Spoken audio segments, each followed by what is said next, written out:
Oh boy, we got some more manga rares today. Make sure you guys smash the crap out of that subscribe button so you guys don't miss out on more awesome content. The latest cards included in the extra large October 2026 V-Jump are now available. So Manga-style cards are designs directly based on Magic and Wizards cards that appear in the original manga Yu-Gi-Oh! And in the original Yu-Gi-Oh! Artwork collection. Each card included will have both a monochrome and a color version. The effect text on Manga-style cards should be interpreted directly should be interpreted differently when used. Manga-style cards can be used in official duels and are treated as their cards with the same name as existing cards. So things will match with type and attribute. So, starting things off here. Hey, look, it's Zoa. This is actually really cool to see. I do think I like the color version a little bit more for this one. We also have a Jinzo coming in clutch here. Actually seeing Jinzo getting the manga rare, I think is very, very nice. I'm definitely very excited for this one. Buster Blader's leaping into action here as well. Buster Blader was one that we kind of expected to see, especially with Dark Paladin being up on the block here to be receiving one of the manga cards. So this is absolutely fun. I do like, honestly, I think I like the black and white a little bit more on that one. Oh, hello, Revival Jam. This guy is by far probably one of the more annoying cards that has ever existed within the game of Yu-Gi-Oh! And to see we are getting a manga rare of this, very, very nice. Legendary Fisherman, I mean, to be fair, Mako Tsunami, Legendary Fisherman were both very iconic cards to the game. And I'm glad to see that Mako is getting some representation here for the manga rares, just because, you know, it's Mako Tsunami. He's always played a good part. Now, this one, and I think this one's a little bit more telling of probably what's coming. Lava Golem getting it is very interesting. Now, here's the problem with Lava Golem being up on the block here for the cards. It's very telling here that we already made the world's greatest thief and we've already kind of power crept a Lava Golem at the point, and now you're printing a manga rare version for it. I wonder if this has to do with them maybe not wanting to see Lava Golem be a more competitively driven card within the format, because if you power creep it out, then you can print the manga rare and you don't have to worry about the misrepresentation of Lava Golem running around in the format. So that's interesting, but you do see the differences on the stat lines, you know, from the era in which these cards are involved in. Marshmallow. Well, this one is a surprise. To be fair, Marshmallow was a pretty iconic card for like the later half of the show. You know, Marshmallow definitely being like that ace that Yugi had up his sleeve to protect him from actually getting blown out in some games is really, really nice. Also, I actually like the coloring on this. It is very simplistic, and it showcases, you know, the down-to-earth feel that Marshmallow actually was represented by. It's not like this card's massively playable or anything. Oh. Now this is amazing. We are getting Swords of Revealing Light as the manga rare.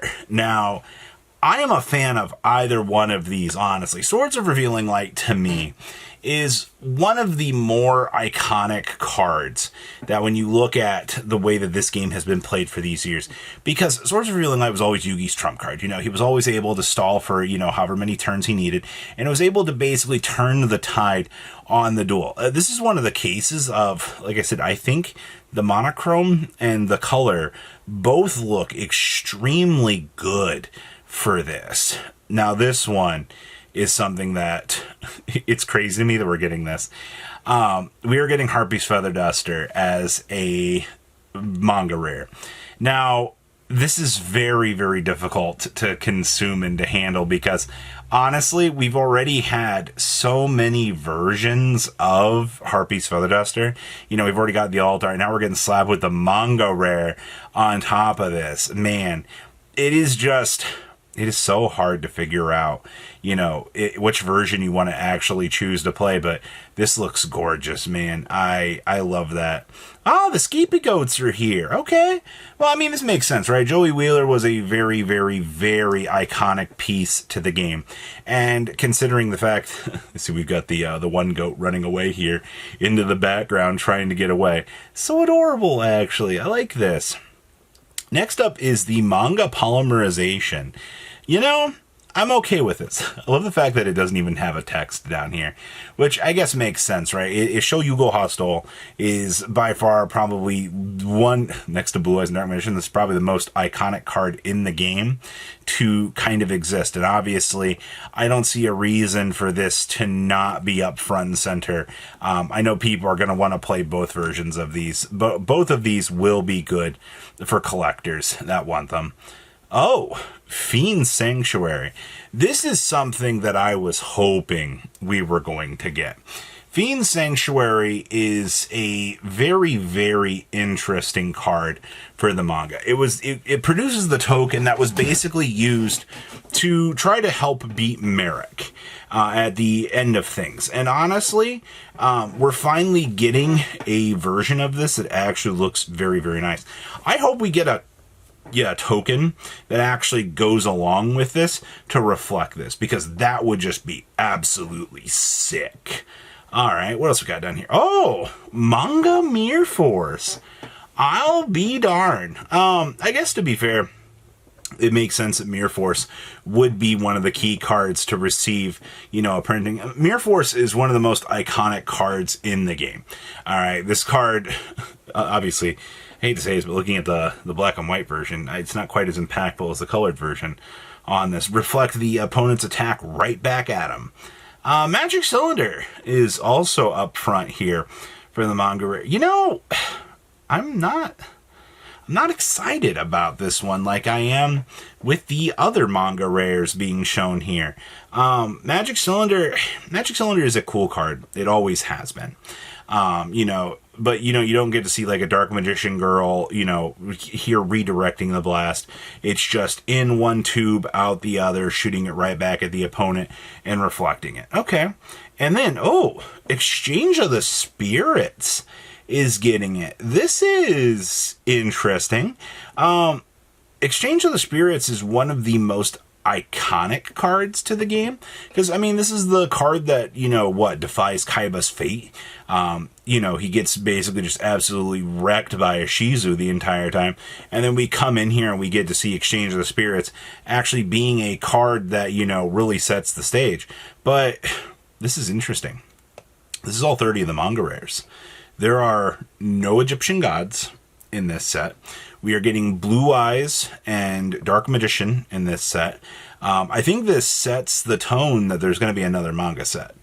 I am not, that or Konami's going to come back and they're going to revisit the Egyptian gods, because there is no way that they don't do manga versions of the Egyptian gods. It will happen, whether or not they choose to do it in a specialty product or something along those lines. This also means that maybe Herakti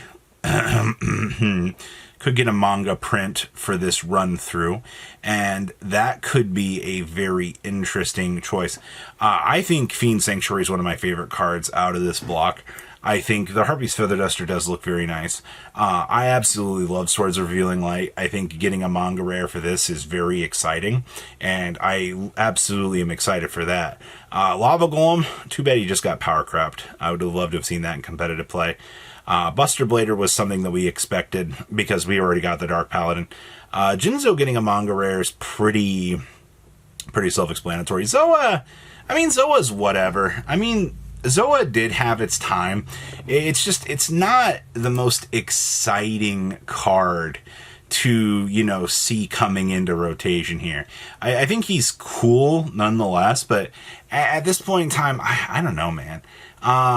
No Egyptian Gods is a little bit but they're pushing the staples on this. They're like, hey, we're making Mirror Force, we're making a lot of other cool older staples for you to be able to enjoy. And I assure you, the Edison players are going to eat this stuff up when this comes to English, because these cards are going to be very, very looked after for for the random collector's sake. Now, I'm just curious. Are these going to be commons or are they going to be hollow? Because if these are hollow with a white border, just wait till one of these gets a little bit scuffed up. It's going to look absolutely terrible. But please, leave a comment down below. Tell me what you guys think about the original artwork collection. And you guys have a good rest of your day and stay safe out there, all right? Patrons, thank you.